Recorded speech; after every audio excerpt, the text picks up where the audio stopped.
வணக்கம் நண்பா, welcome to infinite Tamizha YouTube channel. இன்றைக்கி நம்ம ஒரு கம்பெனியை பற்றி தான் பார்க்க போகிறோம். அந்த கம்பெனியில் இருக்கிற ஸ்பெசிஃபிக்காக ஒரு சாஃப்ட்வேர் ப்ராடக்ட்ஸை பற்றி தான் பார்க்க போகிறோம். சாஃப்ட்வேர் ப்ராடக்ட்டுன்னு சொல்ல முடியாது, அந்த ப்ராடக்ட் டிவிஷனை பற்றி பார்க்க போகிறோம். ஸோ எல்லாருக்குமே ஹிந்துஸ்தான் ஹெச்சிஎலை பற்றி தெரியும். ஹெச்சிஎல் டெக்குன்னு இப்போது சொல்லிகிட்டு இருக்காங்க. ஸ்டார்டிங்கில் கம்ப்யூட்டர்ஸ் அந்த மாதிரிலாம் ப்ரொடக்ஷன் பண்ணிக்கிட்டு இருந்தாங்க. அதுக்கப்புறம் ஃபுல்லாக சர்வீசஸ்க்கு போயிட்டாங்க. ஸோ இந்த வருஷத்தோட ஓவரால் ரிப்போர்ட்ஸை பேஸ் பண்ணி என்னென்ன பண்ணியிருக்காங்க, ஸோ அதை பற்றிலாம் பார்ப்போம். மேஜராக வந்து ஷார்ட்டாக தான் இருக்கும் இந்த வீடியோ. மேஜராக நம்ம ஃபோக்கஸ் பண்ண போகிறது ஹெச்சிஎல் சாஃப்ட்வேரை பற்றி மட்டும்தான். இது லாஸ்ட்டாக 2025 ரிசல்ட்டை பேஸ் பண்ணி தான் நம்ம பார்க்க போகிறோம். இது பேஸ்ட் ஆன் 2025 ரிசல்ட். 2025 ஓகே. இதில் ஃபஸ்ட்டு நம்ம ரெவன்யூன்னு எடுத்துக்கிட்டோன்னா $13.8 பில்லியன் போட்டிருக்காங்க. US அப்படியே நம்ம ருப்பிக்கு கன்வெர்ட் பண்ணுறப்ப பாருங்கப்பா, ஒன்ஸ், டென்ஸ், ஹண்ட்ரட்ஸ், 1000, 10,000, லேக், 1,17,055 கோடி. பார்த்திங்களா, 1,00,000 நம்மளோட ரூபாயின் மதிப்பு வந்து ரொம்ப பயங்கரமாக இறங்கிட்டுருக்கு. இப்போ ஒரு $1 வந்து கிட்டத்தட்ட 94 ரூபா வந்துருச்சு. அந்த டைமில் ஒரு 90 ரூபான்னு நம்ம வச்சுக்கிட்டா கூட 90, 94 அந்த ரேஞ்சில் இருக்குது. ஸோ அதனால் பயங்கர டிஃப்ரென்ஸ் இருக்கிறதுனால இவங்க லாபம் நல்லா வரும். கிளைண்ட்டெல்லாம் யூஎஸ் பேஸ்டாக இருக்கிறதுனால ஐடி சர்வீசஸ்க்கெல்லாம் வந்து டாலர்ஸில் ஏர்னிங்ஸ் வரும். ஸோ லாபம் வந்து டாலர்ஸில் வரப்போ ஒரு 90 மடங்கு எக்ஸ்ட்ரா. ஸோ இவங்க ப்ரைஸிங்கும் பெட்டராக கோட் பண்ணலாம். ஸோ அந்த மாதிரி தான் இப்போது ஐடி இண்டஸ்ட்ரி போயிட்டுருக்கு. இந்த ஒரு கம்பெனி மட்டும் இல்லை, மற்ற கம்பெனிஸும் இதே மாதிரி தான் ரெவன்யூ பண்ணிகிட்ருக்காங்க. கிட்டத்தட்ட டிசிஎஸ்லாம் 7,000 crores, $1 பில்லியன் கிட்ட ப்ராஃபிட்டே பண்ணுறாங்க. ஸோ இந்த இண்டஸ்ட்ரி வந்து பூம் ஆகிட்டுருக்கு. இப்போ ஏஐனால் பயங்கர டிஸ்ரப்ஷன் வர்றதுக்கும் வாய்ப்புகள் இருக்குது. ஸோ பார்ப்போம் எப்படி போகுதுன்னு. ஸோ அந்த ஏஐ ரிலேட்டடான ரேஸில் வந்து ஹெச்சிஎல் சாஃப்ட்வேருங்கிறது ஒரு நல்ல பிஸ்னஸ் அப்படின்னு சொல்லலாம். இதில் வந்து நம்ம ரெவன்யூ பார்த்தாச்சு. கிட்டத்தட்ட 1,00,000 கோடி கிட்ட ரெவன்யூ பார்க்குறாங்க. ப்ராஃபிட்டுன்னா அதில் ஒரு 10% அப்படின்னு எடுத்துக்கிட்டோன்னா 17,000 இன்னும் 10%. அது ஓகே, 17,000 கோடி கிட்ட பார்க்குறாங்க. 10% தான், கிட்டத்தட்ட 10%. அதுவும் போஸ்ட் டேக்ஸு 10% கிட்ட வருது. 10லேருந்து ஒரு 10.5 அந்த மாதிரி பர்சன்டேஜ் வருது. ஏர்னிங்ஸ் பிஃபோர் டேக்ஸே ஒரு கிட்டத்தட்ட ஒரு 4,000 கோடி வந்து போகுது கவர்மெண்ட்டுக்கு. அந்த 4,000 கோடியை வச்சு ஒரு நல்ல ரோடெல்லாம் போட்டாங்கன்னா நல்லாயிருக்கும். நம்ம இன்னும் கொஞ்சம் டெவலப் ஆகும். பார்ப்போம், ஊழல் பண்ணாமல் இருந்தால் ஓகே. அதுக்கப்புறம் இந்த earnings before other income, tax, finance cost, மற்றதுக்கெலாம் முன்னாடி வந்து கிட்டத்தட்ட 21,000 கோடி பார்க்குறாங்க. $2 பில்லியன் சொல்லலாம், அரவுண்ட் 2 பில்லியன். ஸோ இதில் வந்து நமக்கு 17,000 கோடி ப்ராஃபிட் வந்திருக்கு. இயர் ஆன் இயர் 10.8% வந்து க்ரோ ஆகுது அப்படின்னு சொல்கிறாங்க. நெக்ஸ்ட் அப்கமிங் இயர்ஸில் ஃபாலோ ஆக வாய்ப்பு இருக்குது ஏஐயோட டிஸ்ரப்ஷனால்.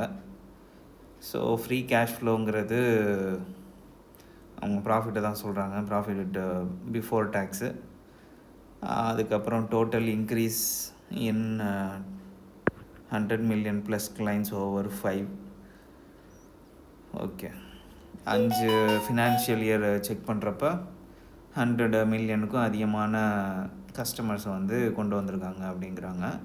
அது ஒரு நல்ல விஷயம். இப்போது இண்டஸ்ட்ரியில் பிஸ்னஸில் நீங்கள் ஒரு 10-15 வருஷம் இருக்கீங்கன்னா அந்த க்ரோத்து கஸ்டமர் அக்விசிஷன் அதெல்லாம் பெட்டராக இருக்கும். ஸோ இவங்களும் அதே மாதிரி தான், கிட்டத்தட்ட 20 வருஷத்துக்கு மேலே இருக்காங்கன்னு நினைக்கிறேன். அப்புறம் நியூ லார்ஜ் டீல்ஸ் சைனடு வந்து 66 டீல்ஸ் சைன் பண்ணியிருக்காங்க. நியூ டீல் டோட்டல் கான்ட்ராக்ட் வேல்யூங்கிறது டோட்டல் கான்ட்ராக்ட் வேல்யூ டிசிவி வந்து கிட்டத்தட்ட 9 பில்லியனுக்கு சைன் பண்ணியிருக்காங்க. ஸோ கிட்டத்தட்ட 10 பில்லியன் கிட்ட புதுசாக கொண்டு வந்துடுவாங்க மற்ற இதெல்லாம் பார்க்கும்போது. நெக்ஸ்ட் இந்த செக்மெண்ட் ரெவன்யூ பாருங்கள், இதுதான் முக்கியமான விஷயம். இதில் ஐடி அண்ட் பிஸ்னஸ் சர்வீசஸ்னு இருக்குல்ல, இது வந்து கொஞ்சம் அடி வாங்க வாய்ப்பு ரொம்ப அதிகமாக இருக்குது. ஏன்னா இப்போ ஏஐ வந்ததுனால சாஃப்ட்வேர் வந்து இவங்கள்ட்ட கொடுத்து பண்ணுறதுக்கு பதிலாக ஒரு நல்ல சாஃப்ட்வேர் டெவலப்பரையும் ஏஐ ஏஜென்ட்டையும் போட்டு விட்டா கம்மி காஸ்ட்டில் இன்ஹவுஸாக பில்ட் பண்ணிக்கலாம் மற்ற கம்பெனி. ஸோ இன்ஹவுஸாக பில்ட் பண்ணுறப்ப இவங்களுக்கு வந்து இந்த ரெவன்யூ வந்து அடி வாங்கும். அதுக்கப்புறம் இன்ஜினியரிங் அண்ட் ஆர்என்டி சர்வீசஸ் இது வந்து க்ரோ ஆக வாய்ப்பு இருக்குது. இதெல்லாம் வந்து ஓரளவுக்கு க்ரோ ஆக வாய்ப்பு இருக்குது. அதுக்கப்புறம் ஹெச்சிஎல் சாஃப்ட்வேர் சர்வீசஸும் கொஞ்சம் க்ரோ ஆக வாய்ப்பு நல்லாவே இருக்கும். சொல்ல முடியாது, இந்த இன்ஜினியரிங்கும் ஹெச்சிஎல் சாஃப்ட்வேருமே மற்ற சர்வீசஸோட பெட்டர் ஆகிறதுக்கு வாய்ப்பு இருக்குது. ஏன்னா இவங்களோட இந்த நம்ம மேஜராக டெவாப்ஸ் ரிலேட்டடாக சேனலில் பார்க்குறோம், க்ளவுட் ரிலேட்டடாக பார்க்குறோம். ஸோ இவங்க ஐபிஎம்கிட்டேருந்து வாங்கின சில சாஃப்ட்வேர்ஸ் வந்து டெவ்செக்காப்ஸ்ன்னு சொல்லுவாங்க, செக்யூரிட்டி ரிலேட்டடாக இருக்கிறது, அதுக்கு வந்து யூஸ் பண்ணிகிட்ருக்காங்க. ஸோ அது வந்து பெரிய விஷயம். இப்போது போகிறப்போ எல்லாருமே வந்து க்ளவுட் ரிலேட்டடாக போகிறதுனால இப்போது ஏடபிள்யூஎஸ்ஸு, கூகுளு இவங்களோட ரெவென்யூ எல்லாமே க்ளவுட்லேருந்து நல்லாவே வருது. ஸ்மால் பிஸ்னஸ்ங்கிறது க்ளவுடை நம்பி தான் ஃபுல்லாக போகும் ஃப்யூச்சரில். அவங்களோட ஆன் ப்ரெமிசஸ்லாம் கொண்டு வரதுக்கு காஸ்ட் அதிகமாகுங்கிறதுனால ஸோ இவங்க வந்து அந்த செக்மெண்ட்லலாம் இருக்கிறதுனால கொஞ்சம் இம்ப்ரூவ் ஆக வாய்ப்பு இருக்குது. டைரக்ட் க்ளவுட் பிஸ்னஸில் இருக்காங்களான்னு தெரியல. பட் ஆனால் இவங்களோட சாஃப்ட்வேர்ஸ்லாம் வந்து சிலது டெவ்செக்காப்ஸ்க்கெலாம் யூஸ் பண்ணுறதுனால ஒரு நல்ல குரோத்தாக வாய்ப்பு இருக்குது. ஏன்னா செக்யூரிட்டியும் இம்பார்ட்டண்ட்டான க்ரைட்டீரியா. நெக்ஸ்ட்டு நம்ம பார்க்குறப்ப இந்த ஹெச்சிஎல் சாஃப்ட்வேரை பற்றி பார்ப்போம். இது வந்து லாஸ்ட்டு 2019 வந்து ஐபிஎம்லேருந்து சில டூல்ஸ் சர்வீசஸ்லாம் இவங்க அக்யூர் பண்ணாங்க. அதில் கிட்டத்தட்ட ஒரு 20,000 குளோபல் ஆர்கனைசேஷன்ஸ்க்கான கஸ்டமர் பேஸோடு இருந்திருக்கு அந்த டூல்ஸ்லாம். ஒரு இம்பார்ட்டண்ட்டான டெவ்செக்காப்ஸ் டூல்ஸ் அப்படின்னு பார்க்கும்போது ஆப் ஸ்கேன்னு சொல்கிறாங்க. ஆப் ஸ்கேனுங்கிறது ஒரு இம்பார்ட்டண்டான டூல். நெக்ஸ்ட்டு வந்து பிக் ஃபிக்ஸுங்கிறது ஒரு டூல் இருக்குது, பிக் ஃபிக்ஸ். ஸோ இதுவும் இம்பார்ட்டண்டான டூல். அதுக்கப்புறம் மற்ற டிஜிட்டல் சொல்யூஷன்ஸ் மற்றதெல்லாம் அவங்க கொடுக்குறாங்க. ஸோ இதில் வந்து இவங்களோட ப்ராடக்ட் பேஸ்டு இப்போ ஜோகோ மாதிரி ஒரு ப்ராடக்ட்ஸ் வந்து தயாரிக்கிறதுனால இதோட ஒரு மோட்டுங்கிறது பெஸ்ட்டாக இருக்கும். ஸோ எல்லா லோ லெவல் ப்ராடக்ட்ஸ் எல்லாமே சிம்பிளாக வந்து காப்பி பண்ணிடலாம், ஏஐ வச்சு க்ரியேட் பண்ணிடலாம். ஹை அண்டு ப்ராடக்ட்ஸ்லாம் வந்து நிறையா ஒர்க் பண்ணுறதுனால அதை தனியாக க்ரியேட் பண்ணுறதுக்கு பதிலாக நம்ம யூஸ் பண்ணிக்கலாம், வாங்கி யூஸ் பண்ணிக்கலான்னு மற்ற ஸ்மால் கம்பெனிஸ்லாம் வாங்கி யூஸ் பண்ணுறதுக்கு வாய்ப்புகள் அதிகமாக இருக்குது. பெரிய கம்பெனிஸ் வந்து அவங்களோட ப்ரொப்ரேட்டரி தான் பில்ட் பண்ணணுன்னு பார்ப்பாங்க. ஸோ இதெல்லாம் தான் மேஜரான அதோட பிஸ்னஸோட கோர் ஃபங்க்ஷனாலிட்டி இப்படி தான் இருக்கும். ஸோ டெவ்செக்காப்ஸ் ஆட்டோமேஷனுக்கு வந்து இந்த ஆப் ஸ்கேன் எஸ்பெஷலி இந்த செக்யூரிட்டி டெஸ்டிங்க்கெல்லாம் யூஸ் பண்ணுவாங்க. அப்புறம் ஹெச்சிஎல் அந்த பிக் ஃபிக்ஸுங்கிறது எண்ட் பாயிண்ட் மேனேஜ்மெண்ட்டுக்கெலாம் யூஸ் பண்ணுவாங்க. அதுக்கப்புறம் ஹெச்சிஎல் லான்ச்னு ஒன்று இருக்குது. லான்ச்சுங்கிறது வந்து டிப்ளாய்மெண்ட்டுக்காக யூஸ் பண்ணுறாங்க. ஒரு நிமிஷம், ஹெச்சிஎல்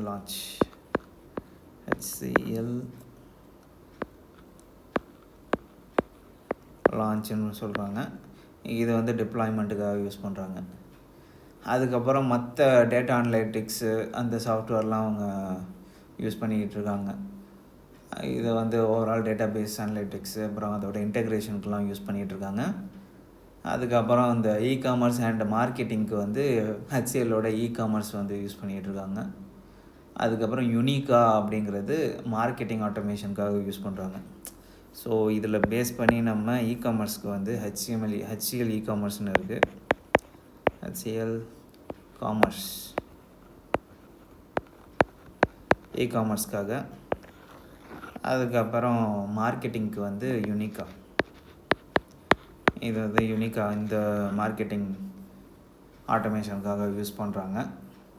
ஸோ இதெல்லாம் தான் மேஜர் ரெவென்யூ ஃபேக்டராக இருக்கும்னு நினைக்கிறேன். கிட்டத்தட்ட ஒரு 12,000 கோடி வந்து இதுலேருந்து வருது அவங்களுக்கு. ஸோ இது வந்து ஃப்யூச்சரில் க்ரோ ஆக வாய்ப்பு அதிகமாக இருக்குது. ஸோ இது வந்து இந்த செக்மெண்ட்டை பற்றி நிறைய பேருக்கு தெரியாமல் கூட இருக்கலாம். HCLல வேலை பார்க்குறவங்களுக்கு தெரியுமாங்கிறதே தெரியல. ஏன்னா பெரிய ஆர்கனைசேஷனுங்கிறதுனால இது ஓவர்வியூ அவங்களோட ஆனுவல் ரிப்போர்ட்லாம் படித்து பார்த்தா தான் தெரியும். ஸோ இவங்க வந்து க்ளவுட் நேட்டிவ் சொல்யூஷன்ஸ் தான் மேக்ஸிமம் கொடுக்குறாங்க என்டர்பிரைஸ்க்கெலாம் இந்த டிவிஷனில். ஸோ மற்ற டிவிஷன்ஸ்லாம் ஐடி சர்வீசஸ், அதுக்கப்புறம் பிஸ்னஸ் சொல்யூஷன்ஸ்லாம் மற்ற டிவிஷன்ஸ்லாம் கம்மியாக வாய்ப்பு இருக்குது. ஏன்னா இப்போது நிறையா ஏஐயோட க்ரோத்னால நிறையா கம்மியாக வாய்ப்பு இருக்குது. ஹியூமன் ரிசோர்ஸ் இவங்க எப்படி இதை ஹேண்டில் பண்ண போகிறாங்க அப்படிங்கிறது பார்க்கணும். இன்னொரு 10 இயர்ஸ் ஆனாச்சுன்னா தான் தெரியும் இவங்களோடது எப்படி ஓரளவுக்கு இன்னோவேட் பண்ணி ஆப்பிள் மாதிரி க்ரோ ஆகிறாங்களா, இல்லை நோக்கியா மாதிரி அடி வாங்கிட்டு மற்ற செக்மெண்ட்டுக்கு போவாங்களா அப்படிங்கிறது தெரியல. பட் நோக்கியாவுமே எவால்வ் ஆகி நெட்வொர்க்கிங்லாம் போயிடுச்சு. ஸோ எவால்வ் ஆகணும். இவங்க ஃப்ரூகலாக இருக்காங்க. R&Dலலாம் நிறையா டிவைடண்ட் போட்டு வெளில தள்ளிடுறாங்க அமௌண்ட்டை. ஸோ ஓரளவுக்கு இவங்கள்ட்ட இருக்க கேஷ் ஃப்ளோக்கு வந்து பெட்டராக R&Dலலாம் போட்டு மற்ற டிவிஷன்ஸை வந்து அவங்க இம்ப்ரூவ் பண்ணலாம். கோர் டிவிஷனை மட்டும் நம்பி இருக்க முடியாது. எப்படி நோக்கியா வந்து ஸ்டார்டிங்கில் ஒரு எப்படி சொல்கிறது, ஒரு நெட்டு தயாரிச்சுக்கிட்டு இருந்தாங்க. அந்த வலை பிடிப்போம்ல, மீன் பிடிக்கிறதுக்கு வலை போடுவாங்கள்ல, அந்த நெட்லாம் தயாரிச்சுக்கிட்டு அதுலேருந்து இப்போது ஸ்பேஸ் டெக்னாலஜியில் நெட்வொர்க்கிங் அது வரைக்கும் வந்துட்டாங்க. ஸோ HCLுமே எவால்வ் ஆகிற நேரம் வந்துருச்சுன்னு நினைக்கிறேன். ஸோ இவங்களோட லீடர்ஷிப் டீம் தான் அதை பற்றி ஃபுல்லாக பார்த்து பண்ணணும். அப்புறம் நீங்கள் யாரும் HCL ஓன் பண்ணுறீங்க, ஷேர்ஸ் ஓன் பண்ணுறீங்கன்னா உங்களோட கருத்துக்களை கண்டிப்பாக ஷேர் பண்ணுங்கள். அதே மாதிரி இது எந்த விதமான பை ஆர் செல் ரெக்கமெண்டேஷனும் கிடையாது. ஏன்னா இந்த எப்படி சொல்கிறது, ஐடி இண்டஸ்ட்ரிங்கிறது பயங்கர அடி வாங்கிட்டு இருக்கு. மேபி என்னோடய ரெக்கமெண்டேஷன் வந்து இவங்க கொஞ்சம் டிஃபென்ஸில் ஒர்க் பண்ணால் நல்லாயிருக்கும். டிஃபென்ஸு அப்புறம் சைபர் செக்யூரிட்டி ரிலேட்டடாக. ஏன்னா அந்த த்ரெட்டுமே அதிகமாகிட்டுருக்கு. ஸோ அந்த சர்வீசஸ்லாம் கவர்மெண்ட் இவங்க கொடுத்தாங்கன்னா பெஸ்ட்டாக இருக்கும். அதுக்கப்புறம் இவங்க ப்ராஃபிட்டை வந்து பாதிக்கு மேலே நிறையா டிவைடண்டாக போடுறதுக்கு பதிலாக கொஞ்சம் R&D பண்ணாங்கன்னா பெட்டர். டிவைடண்டும் ஓகே, பட் R&Dயும் இவங்க ஃபோக்கஸ் பண்ணணும். இல்லைன்னா மார்க்கெட் வந்து அதோட ஒப்பீனியனை வந்து ஷேர் பண்ண ஆரம்பிச்சிடும். பயங்கரமாக போட்டு கம்மி பண்ணிடுவாங்க ஷேர்ஸ் எல்லாம். சரி, பார்ப்போம். இதெல்லாம் தான் நம்ம இது வரைக்கும் இந்த விஷயம் புதுசாக இருந்துச்சுன்னா கண்டிப்பாக ஃபாலோ பண்ணுங்கள், சப்ஸ்கிரைப் பண்ணிடுங்க. அதுக்கப்புறம் யாராச்சும் ஃப்ரெண்ட்ஸுக்கு வந்து நீங்கள் ஷேர் பண்ணணுன்னு நினச்சிங்கன்னா ஷேர் பண்ணுங்கள். நன்றி, வணக்கம்.